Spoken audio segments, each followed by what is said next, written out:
transmutation, émarcation, transfiguration, code, injonction, métamorphose, algorithme, cicatrice, sigle, cryptogramme, figuration, emblème, manifestation, idéogramme, témoignage, emblème.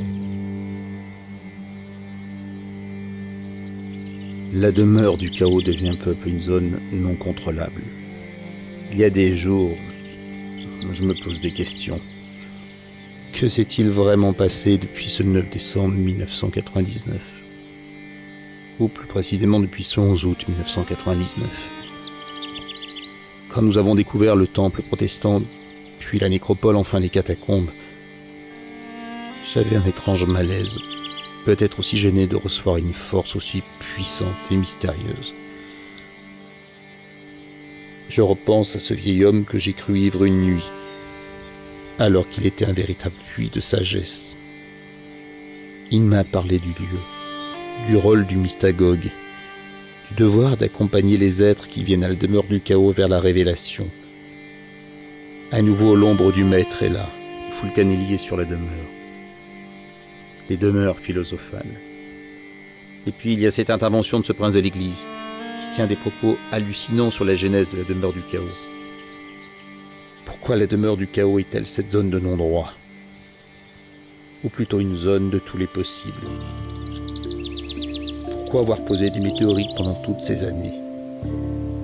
Pourquoi avoir éventré les murs de la demeure ? Pourquoi j'ai rallumé les feux de la loge ? À quoi servaient ces danses thermiques ? Pourquoi de tels rituels sur nos corps ? Je sais qu'ils sont là. Nous les percevons. Je sais que certains vont s'éteindre. Le temps des tribulations est proche. Nous sommes en train de devenir fous ou supraconscients parce que la zone de la demeure du chaos se charge de jour en jour. Pour l'oracle, il va y avoir des drames, mais aussi des miracles. Certains parlent du temps des guérisons. Nous sommes peut-être passés de l'autre côté de la frontière sans vraiment le savoir. La demeure du chaos est un trou noir, la particule de Dieu. Un passage dans un couloir n'obéissant plus aux lois de la physique quantique. On est proche de la catastrophe ultraviolette. Les illuminés parlent d'une phase d'ensemencement du chaos d'où pourrait finalement naître un nouvel ordre mondial. Ordo ab chaos. Je tente avec le clan de filmer ces témoignages. Je ne sais pas s'il n'est pas trop tard, mais la force est en train de nous envahir. Cette démarche portera un nom. Elle portera un nombre, celui qui dévore tous les autres nombres, celui que l'on nomme l'infiniment grand, 999.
бывшими моими коллегами. Никому, как видно, никакого счастья место это не принесет. А если попадет в дурные руки,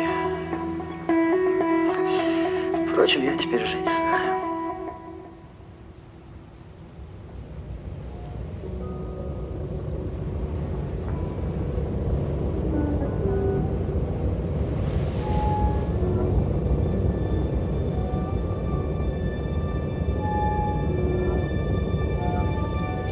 Нам тогда пришло в голову, что разрушать зону все-таки нельзя. Если это даже и чудо, это часть природы, а значит, надежда в каком-то смысле.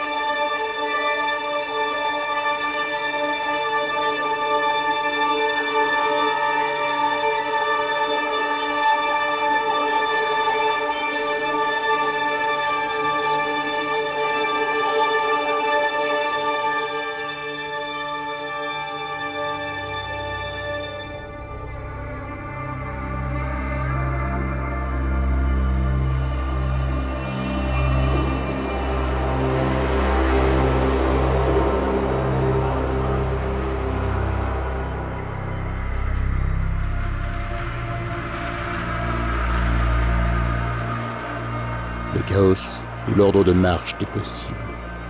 Légion qui s'avance en rang éparse dans l'encoignure du vivant, pour le rendre encore plus vivant.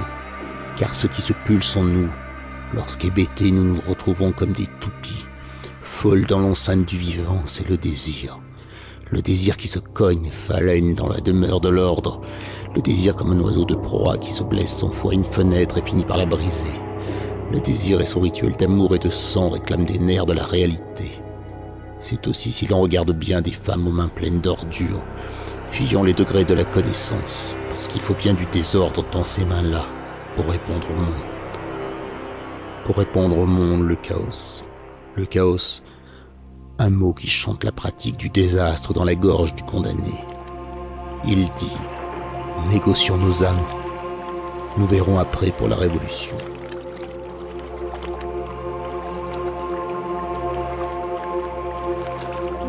I've seen horrors that you've seen. It's impossible through words to describe what is necessary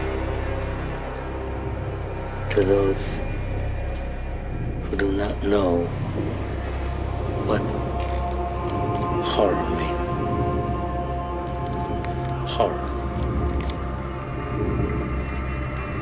Horror has a face, and you must make a friend of horror. Horror and moral terror are your friends. If they are not, then they are enemies to be feared. They are truly enemies.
Stop, Dave.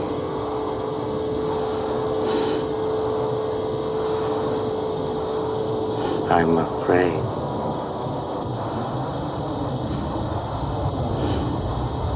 I'm afraid, Dave.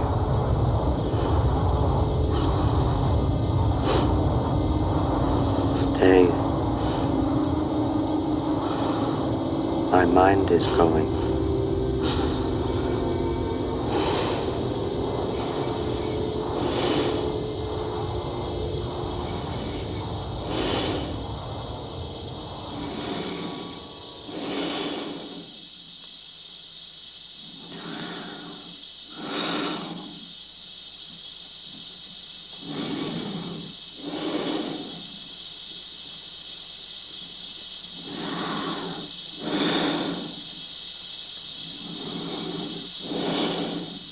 Le chaos est peut-être né dans un ciel trop vide au-dessus du mur des lamentations.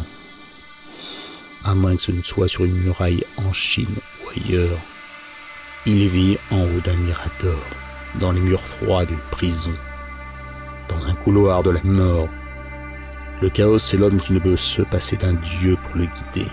C'est le foie de Prométhée. Nul doute qu'il se tapit dans le cœur des hommes, capables de changer leurs enfants en esclaves ou en guerriers, leurs femmes en putains ou en boucliers. Il est le sang qui scelle les pierres des cathédrales, celui qui coula du haut des pyramides.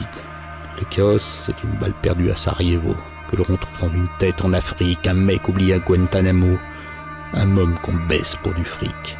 Le chaos, c'est l'État qui s'approprie nos corps, c'est l'incertitude des pouvoirs. Ce n'est ni le mal ni le bien, car le monde n'est pas binaire, mec. Il n'est ni un début ni même une fin. C'est un trou noir que l'on ne peut observer que si l'on est complice, ce qui par essence fait de nous des terroristes.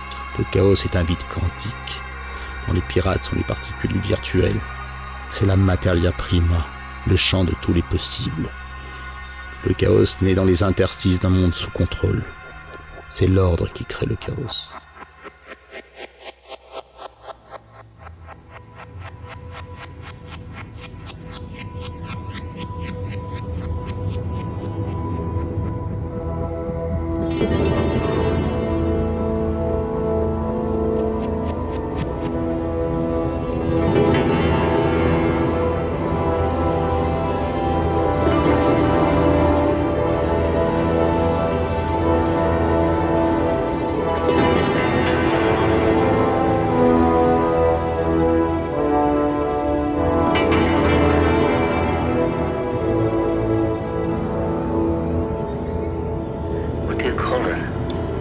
When the assassins accuse the assassin, they lie. They lie, and we have to be merciful for those who lie. Those nabobs.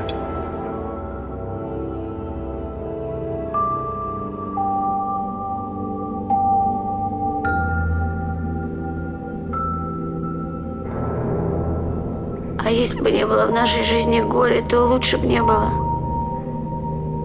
Хуже было бы. Потому что тогда и счастья бы тоже не было. И не было бы надежды. Вот.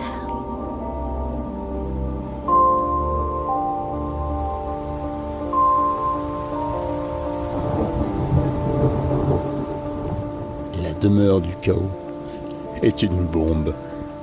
Lenteur de son explosion qui se propage dans tous les interstices de la réalité. La demeure du chaos est l'estomac du rêve. Les formes disparaissent, elles se mettent à hurler, à être digérées par le chaos. Il n'y a pas de sculpture, de beauté, l'harmonie froide des anciens mondes. Il n'y a plus de corps ni d'architecture. Il n'y a plus de monde ni de loi. L'invention du monde, l'invention des lois. La demeure du chaos retient la réalité entre les mâchoires de sa folie. Regardez les visages tuméfiés de Ben Laden, Gandhi, Castro et Jésus. Absolument tout est à réinventer, à étreindre, à aimer. Notre mémoire est morte. Nous avons oublié les anciennes matrices, splendides femmes qui ont fondé ce monde en devenir. La vie n'est rien d'autre que vitesse, ou fixation depuis la pierre jusqu'à la bombe, aux cellules, aux corps modifiés qui entrent aux interminables nuits. Cicatrices et lambeaux de peau accrochés sur tous les murs de la demeure du chaos.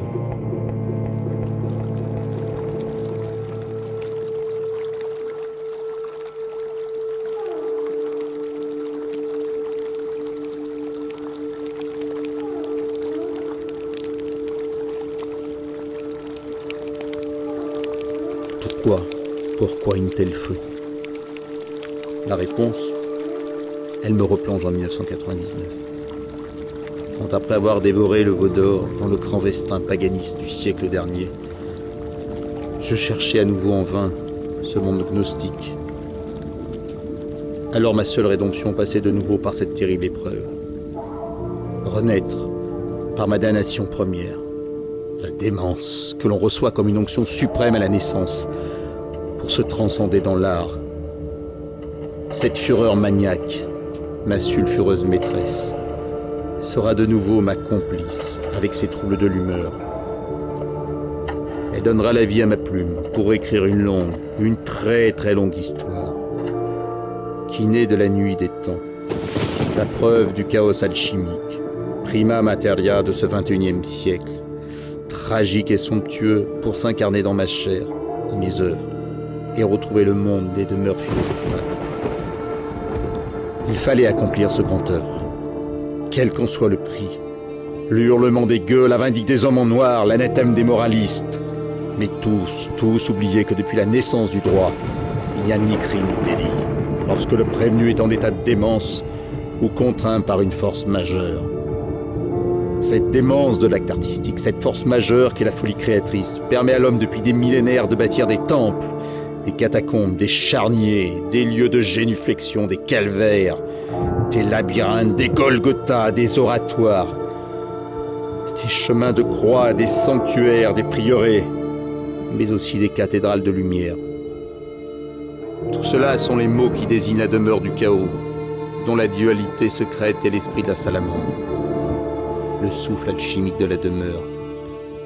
Alors à ta véritable question, pourquoi cette noirceur? Je te réponds simplement, quand tu verras la noirceur, réjouis-toi, car c'est le début de l'œuvre.